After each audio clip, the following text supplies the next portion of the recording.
একটি century চিলারের stick পরিবর্তন করলাম। তো এই যে দেখতে পাচ্ছেন একটি স্টিক, তো এটা হচ্ছে কয়েলটি কন্টিনিউ ধরে থাকার কারণে স্টিকটি ওভারহিট হয়ে ভেঙে গেছে।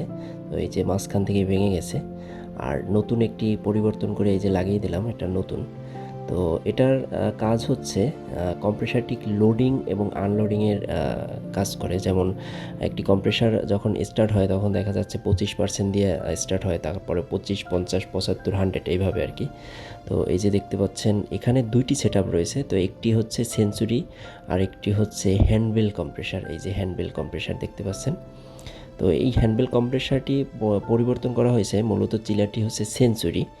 তো এই যে দেখতে পাচ্ছেন এটার অয়েল মিটার থেকে গ্যাস বেরোয় গেছে, তো অয়েল গেজ মিটার পরিবর্তন করে পুনরায় চালু করে দিয়েছি।